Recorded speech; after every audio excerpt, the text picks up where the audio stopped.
Une annonce cinglante sur la prolongation de Kylian Mbappé au Paris Saint-Germain. Une légende du football dévoile le vainqueur du Ballon d'Or France Football 2023. Bonsoir à vous, chers amis téléspectateurs d'Afrique Sport, et bienvenue dans votre journal du soir, le récapitulatif des informations sportives de la journée. Mais avant de débuter, abonnez-vous sur cette chaîne pour ne rien rater de l'actualité. N'oubliez pas d'activer la cloche de notification. Chers amis, nous allons débuter ce tour de l'actualité au Sénégal avec ces 6 joueurs qui ont été écartés pour la rencontre qui va opposer le Sénégal au Rwanda, comptant pour la 6e journée des éliminatoires de la Coupe d'Afrique des Nations, et que l'équipe A' doit jouer avec le Rwanda après avoir dévoilé une présélection de 31 joueurs ne comprenant aucun cadre habituel pour cette rencontre. Le sélectionneur Malik Daf et Pape Thiaw ont conduit leur groupe de 23 éléments à l'issue de 6 jours de stage de préparation à Thiès. 6 joueurs sont donc passés à la trappe. Il s'agit du gardien du Stade de Mbour, Prince Ali Gueye, des défenseurs Mohamed Wele, Wouli Missira, Sen, et des attaquants Pape Bert Mboup et Cheikh Ibra Diouf,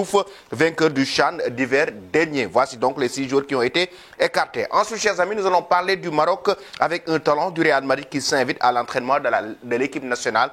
Le Maroc, certes, a perdu Lamine Yamal, qui a fait le choix de représenter l'Espagne, mais il pourra compter dans les années à venir sur Youssef Lerdim, né en Espagne d'un père espagnol et d'une mère marocaine. Le jeune sociétaire du Real Madrid aurait aussi pu représenter la Roja, mais il a fait le choix de porter le maillot des Lions de l'Atlas aperçu à Rabat au mois du 2 juin, où il avait assisté à la rencontre du Maroc face au Cap-Vert. Les rumeurs concernant son choix de représenter le Maroc se sont donc confirmées, fiers d'être appelé pour la première fois à jouer avec l'équipe nationale du Maroc, a laissé le joueur marocain. Que pensez-vous de son intégration? Vous donnez vos avis en commentaire. Ensuite, il s'agit de Luis Enrique, qui a été attaqué en Espagne. L'actuel entraîneur du Paris Saint-Germain, et c'est l'entraîneur des gardiens de la sélection nationale de la Roja entre février 2021 et juillet 2021. José Sambaré ne garde pas un bon souvenir pour Luis Enrique. Invité mercredi soir d'une émission sur la radio Galega, l'homme de 50 ans a écrit ce passage avec la Roja comme la pire période de sa vie professionnelle. Il a carrément fustigé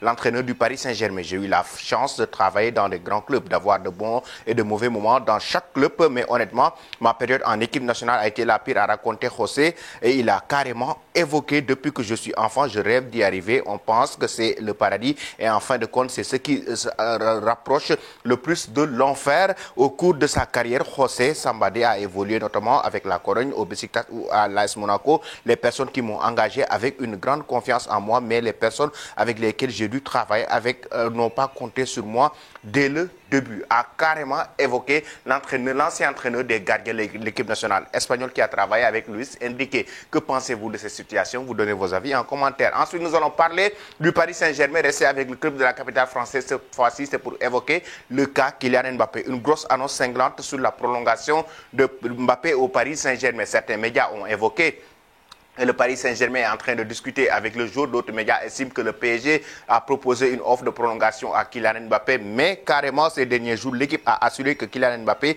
ne souhaitait pas prolonger son bail. Version fermement démentie par des comptes Twitter qui ont évoqué une possible prolongation jusqu'en 2026. Dans ce fouillis, le Parisien donc a fait une annonce cinglante pour mettre une mise au point concernant ce dossier. Et selon le Parisien, qui a répondu ces dernières heures de manière tranchée avec une seule vérité: personne n'en sait rien. D'après le quotidien, ces différences de version montrent de manière assez nette que le clan Mbappé parvient totalement à maintenir le flou dans ce dossier, alors que le joueur n'a qu'une priorité, c'est le terrain, jouer au football. Le Parisien a été clair: personne n'en sait rien. Chers amis, donnez vos avis en commentaire. Si Mbappé doit-il rester ou partir du Paris Saint-Germain? Nous allons terminer maintenant notre journal du soir avec une légende du football. Il s'agit de Saviola, qui annonce le vainqueur du Ballon d'Or. Lionel Messi n'est plus le vainqueur de Kylian Mbappé au PSG depuis son départ pour l'Inter Miami cet été. Mais les deux anciens compères de l'attaque devraient se disputer le Ballon d'Or 2023 aux côtés d'Erling Haaland. Mais pour Javier Saviola, Messi le gagnera tant qu'il jouera